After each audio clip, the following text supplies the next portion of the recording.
మంత్రి నారా లోకేష్ మాట్లాడుతున్నారు. ఇప్పుడు లైక్ చేద్దాం. మనం మన జీవితంలో చేసిన ఒక్క పొరపాటు వల్ల సమాజంలో వాళ్ళు తలదించుకునే పరిస్థితి వస్తుంది. ఇది మనందరం గుర్తుపెట్టుకోవాలి. మన తల్లిదండ్రులు ఎప్పుడు గర్వపడే విధంగా మనం ప్రవర్తించాలి. డ్రగ్స్ వద్దు బ్రో అన్న క్యాంపెయిన్ మేము ప్రారంభించాం. ఎందుకు ప్రారంభించానంటే డ్రగ్స్ వల్ల ఎలా కుటుంబాలు నాశనం అవుతున్నాయి అనేది నా యువగలం పాదయాత్రలో నేను కల్లారా చూశా. చంద్రగిరి నియోజకవర్గం చిత్తూరు జిల్లాలో ఉంది. అక్కడ పాదయాత్ర చేస్తుంటే మధ్యాహ్నం లంచ్కి బ్రేక్ అయ్యాం. మహిళలతో మీటింగ్ పెట్టుకున్నాం. ఆ మీటింగ్ అనేది ఒక తల్లి వచ్చింది. ఆమె చెప్పింది ఆమె ముగ్గురు ఆడపిల్లలు పెద్దమ్మాయిని గంజాయికి బానిసలు చేసి శారీరకంగా వాడుకున్నారు డ్రగ్ పెడ్లర్స్ 21 రోజులు.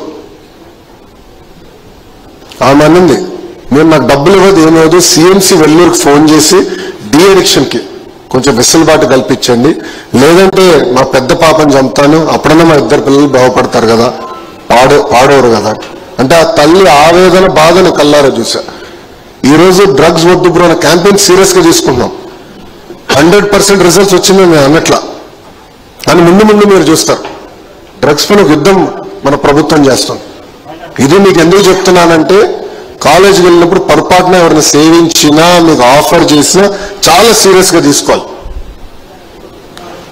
పారదర్శకంగా మేము నిలబడాలి.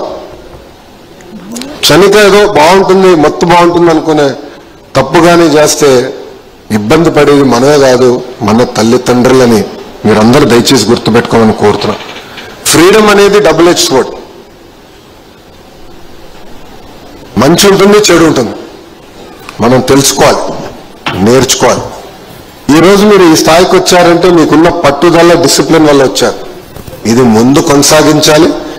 ఇప్పుడే కాదు రాబోయే రోజుల్లో కూడా మంచి మార్క్స్ తెచ్చుకుని మొత్తం ఆంధ్ర రాష్ట్రం కాదు భారతదేశం గర్వపడే విధంగా మీరందరూ పైకి రావాలని ఈ సభాముఖంగా మనస్ఫూర్తిగా నేను కోరుకుంటున్నా. మనం ఎంత పైకి ఎదిగితే అంత తగ్గి ఉండాలి. ఎంత ఎదిగితే అంత తగ్గి ఉండాలి. There is no alternative to humility. కలిసిమెలిసి ఉండాలి. మన ప్రయాణం ఎక్కడి నుంచి మొదలు పెట్టాం గుర్తుపెట్టుకోవాలి.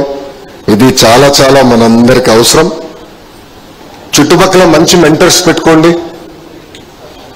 జీవితంలో సాధించిన వాళ్ళ దగ్గరికి వెళ్ళి వాళ్ళ అభిప్రాయాలు తెలుసుకోండి.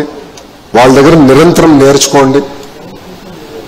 ఒక రూమ్లో if you are the smartest person then there something wrong. You should always surround yourself with people are smarter than you. నిరంతరం నేర్చుకోవాలి. ఈరోజు గౌరవ ముఖ్యమంత్రి గారు గొప్పతనం అదే. క్యాబినెట్ మీటింగ్లో కానీ మా రివ్యూ మీటింగ్లో కానీ మాకు స్వేచ్ఛ ఇస్తారు మాట్లాడడానికి. లేదు సార్ ఇది కరెక్ట్ కాదేమో అని చెప్పేదానికి, ఆయన అభిప్రాయానికి విరుద్ధంగా మాట్లాడడానికి మాకు స్వేచ్ఛ ఇస్తారు. అందుకే ఎన్ని ఇబ్బందులు ఉన్నా ఎన్ని కష్టాలు వచ్చినా ఆయన ఈరోజు ఇంత సాధించగలుగుతున్నారు. రాష్ట్రాన్ని సరైన దారిలో పెట్టగలుగుతున్నారు. దయచేసి ఇది మిమ్మల్ని అందరినీ గుర్తుపెట్టుకోమని కోరుతున్నాం. నేను ఒక విషయం చెప్పాలనుకుంటున్నాను. Always travel the road less travel. అందరూ ఒక దారిలో వెళ్తే దానికి భిన్నంగా ఎందుకు మీరు ఆలోచించకూడదని ప్రశ్నిస్తున్నాం. మీ ముందర నేనే ఒక ఉదాహరణ.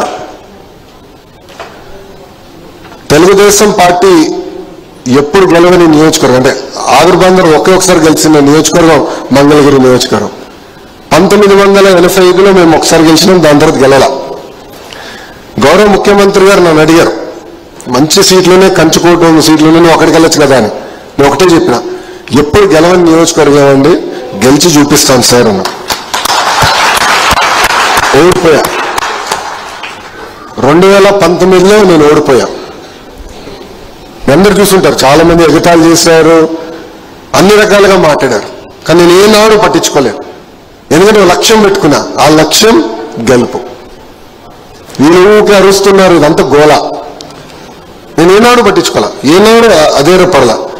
మన అంతిమ లక్ష్యం గెలుపుని పెట్టుకున్న తర్వాత ఓడిపోయిన రోజు దగ్గర నుంచి 5 సంవత్సరాలు కష్టపడ్డా ఆంధ్ర రాష్ట్ర చరిత్రలో ఎప్పుడు రాని విధంగా 3rd హైయెస్ట్ మెజారిటీ మంగళగిరి నియోజకవర్గం గెలిచారు.